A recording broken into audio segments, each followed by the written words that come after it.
What is going on, guys? It's your boy Hostage Killer, and I finally have a chance to show you guys how I stream from my Xbox to YouTube and Twitch and Mixer. So this is basically going to be the setup. I've said for a while that I was going to do it, and I'm actually doing it. So hope you guys enjoy, because I get these questions asked a lot. How do you stream to YouTube? How do you stream to Twitch from your Xbox? How do you stream using a camera? What do you use? What programs? And so this is going to be a step-by-step process how I do it, and you're going to see why I never explain set it up, because it takes so long. It really does. So anyways, I hope you guys enjoy. Check it out. Alright guys, so this may look like a big blob of mess, but each one of these are the items you need in order to stream from your Xbox or PS4 to YouTube or Twitch or Mixer.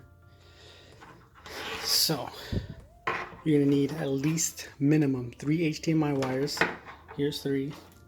Camera is optional. Some people like it, some people don't use it. An Gato hd60 capture card. You can also buy those at Best Buy, I believe. In my city, they're only at Best Buy. Order them online. They're about 140 to 160. This USB wire for the snowball. That's the mic that I'm going to be using to talk to the stream. And a USB 2.0. It's like, there we go, focusing on it.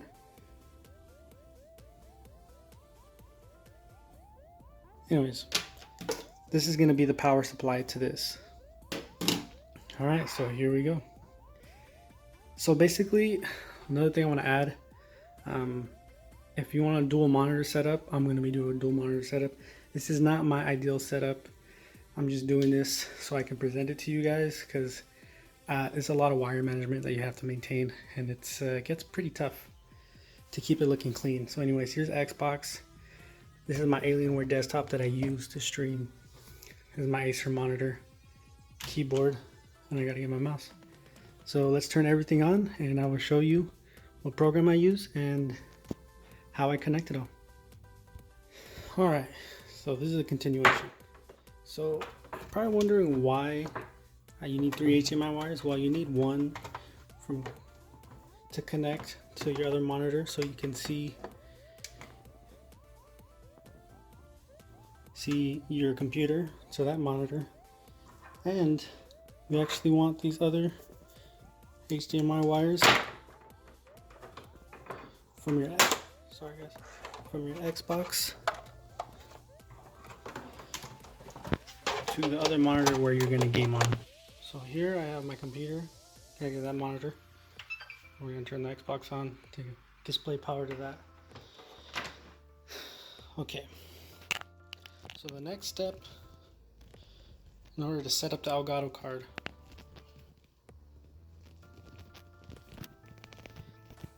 remember the USB wire that I told you that is going to be the power supply? Well, here it is. So you want to plug this into one of your USB ports into the computer.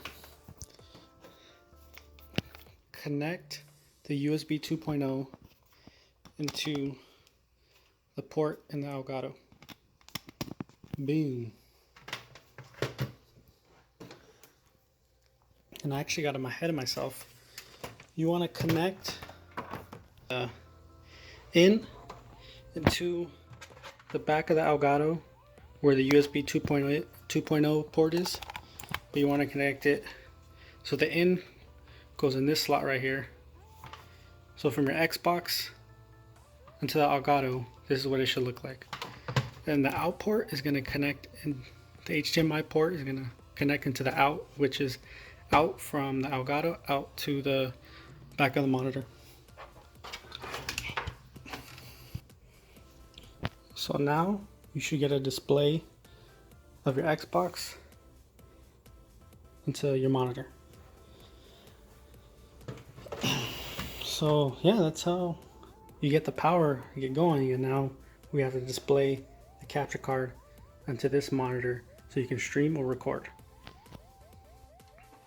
So the next thing you want to do is actually Google Elgato. You have to set up your capture card so it could run on OBS or StreamLabs or whatever you prefer to stream with. So you want to click on the link. So once you get to the main web page, it's going to look like this. You go to gaming. And you want to go to downloads.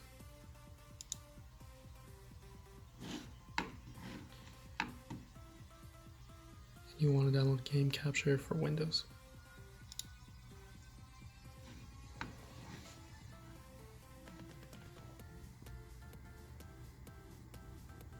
I already have it downloaded, so I'm not going to open up this file. So once it's downloaded, it's actually going to be titled Game Capture HD.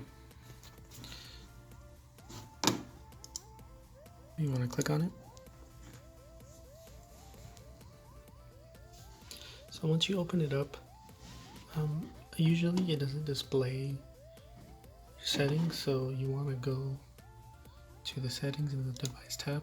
You want to go to capture, and you want to select input device. Mine's Xbox One. You want that audio. If you have a decent computer, I'll set it at 1080. And if your computer can't run at a high setting, then just tone this down, the quality. But mine can run it pretty well, so I have mine up pretty high. And everything else you want to leave it alone for now. Then you want to go to the setting up here, game capture. And depending on how you want your computer to run it, I stream off my capture card. So I choose my GPU for the encoder and decoder. And you can turn this up if you have a decent computer all the way to high quality.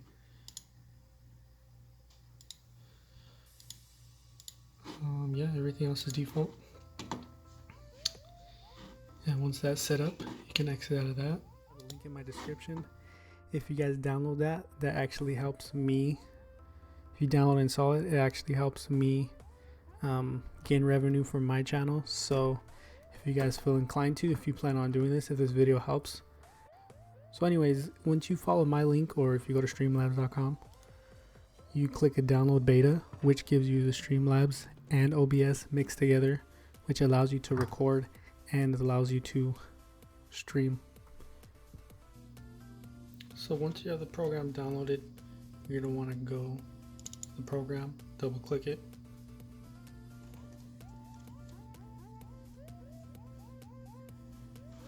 So these will be blank. So the first thing says scene.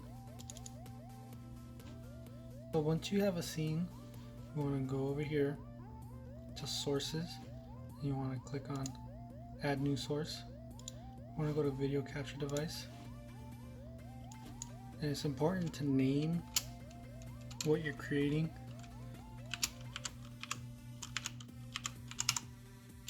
So we're going to name this capture card because that's what we're setting up. I'm going to go over here and that says done. Sorry, it's a little bright. I can't record with my software because it will have conflict with each other. So I will try to adjust as best as I can. So the next thing you want to do is configure video.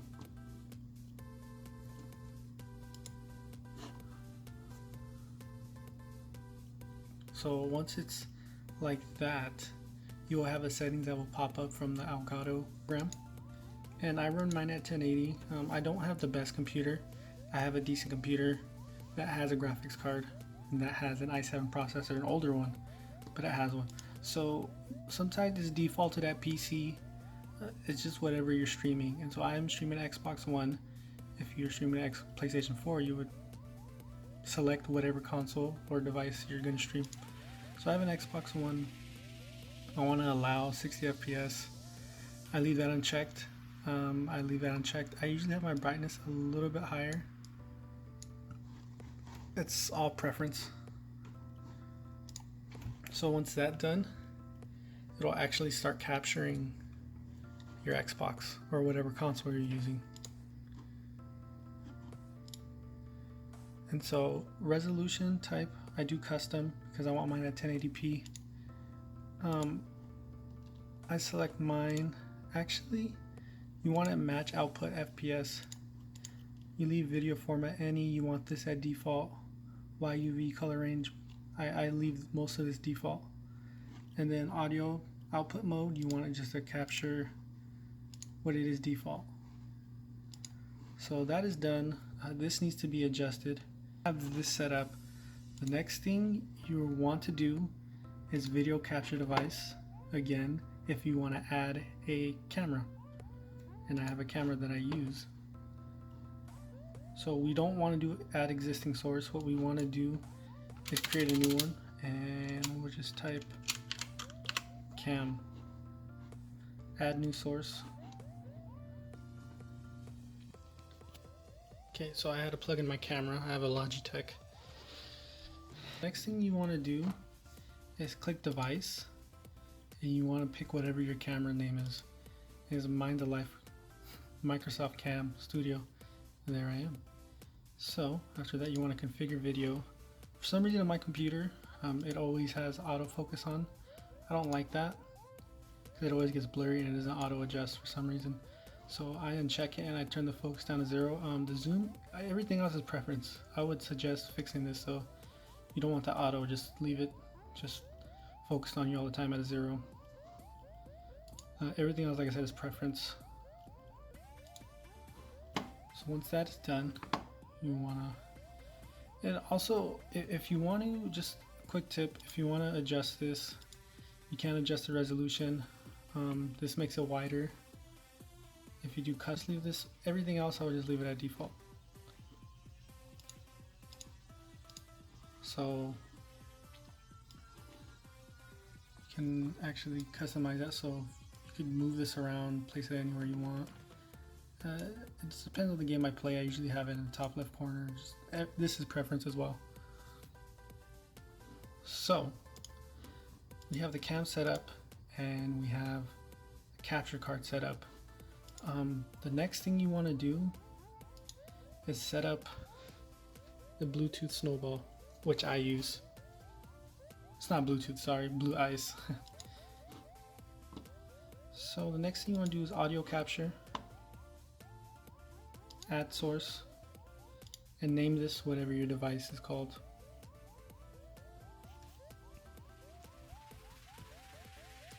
So you want to rename this, you just type mic,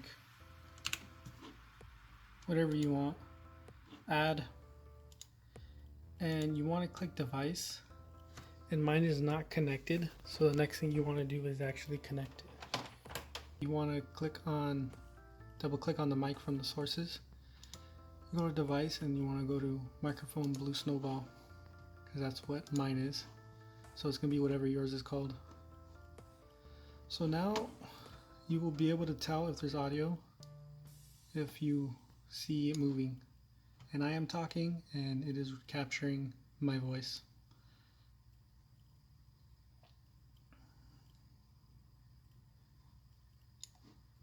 I would also recommend turning on the desktop audio, or you will hear background noises, such as if your computer is updating or gives you notification. So now we have the cam set up and we have the mic set up. The next thing we will do is actually adjust. I want to stream to YouTube or Twitch. I use Restream, which is that right there, which allows me to stream to Twitch and YouTube. But if you just want a main one, we can just focus on that. So if you want to stream to YouTube, you go to services and you want to pick the primary YouTube, and you have to have a stream key, and I will show you actually how to do that. So what you want to do is go to youtube.com and you want to click on Creator Studio.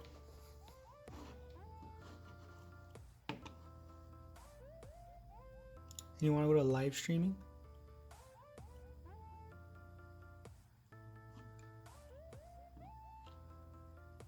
And you'll find your stream key once you click on live streaming, you just want to scroll down and you go to encoder setup, which is there already. And this is your server, but you don't need that because you're not running a custom server.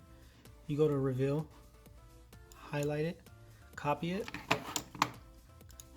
and then you want to go back to the stream key and paste it in here.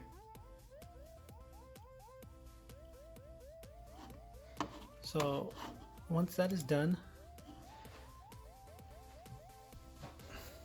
you want to go to output. You want to go to output, and this is very important.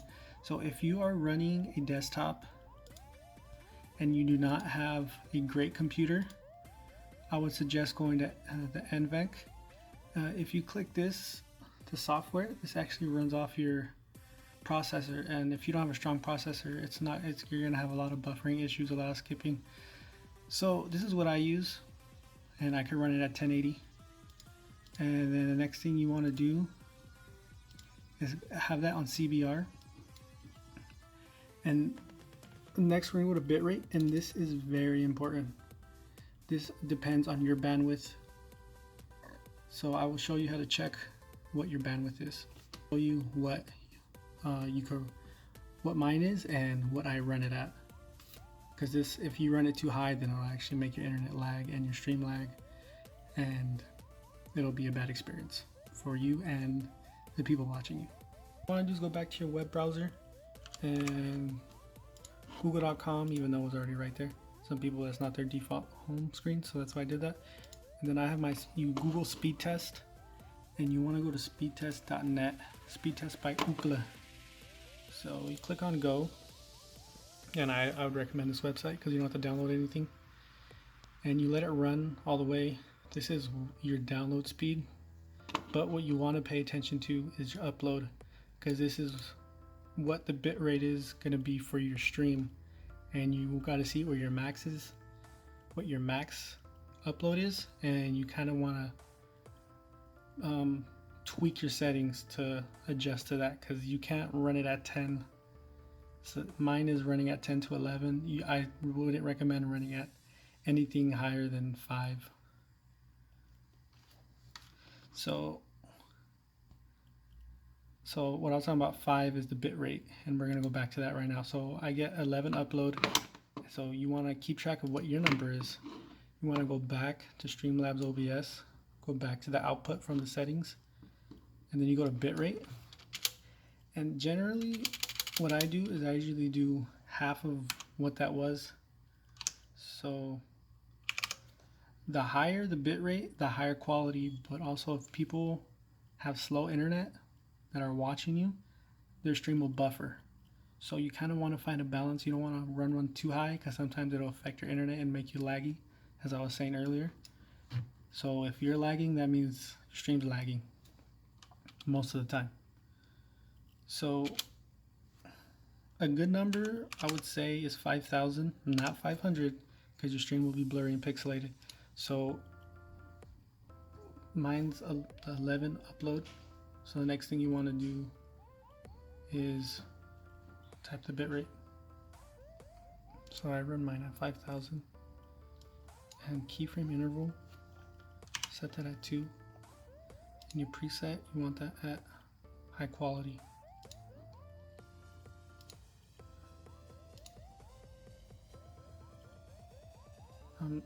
Most of this stuff you don't need to mess with unless you're recording. I'm just setting up the stream.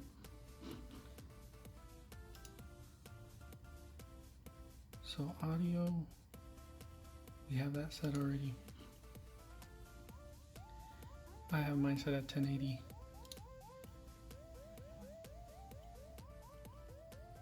This is the best setting. And since I'm running console, I get 59.9 for my capture card.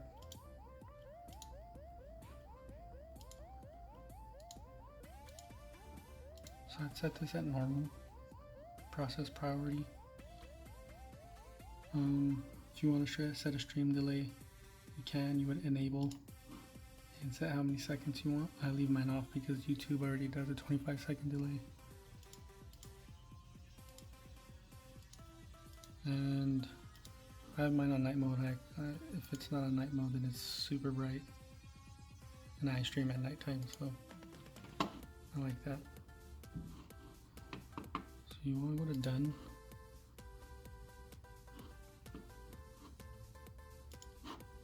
and this is how you set up StreamLabs OBS. I will make another video on how to run custom themes. Not on this one though, because it'll be too long.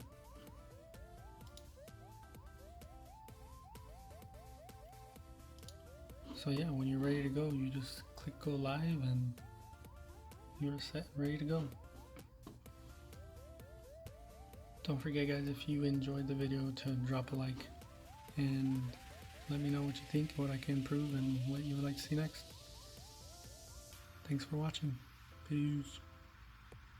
And the last little tip guys, if you want to hear your teammates' voices, if you're in a party for Xbox, you want to go down to your settings. You want to go to display and sound. So you want to go to volume, party chat output, and you want to go to speakers, and this will allow you to hear the game and your party if you are streaming or recording.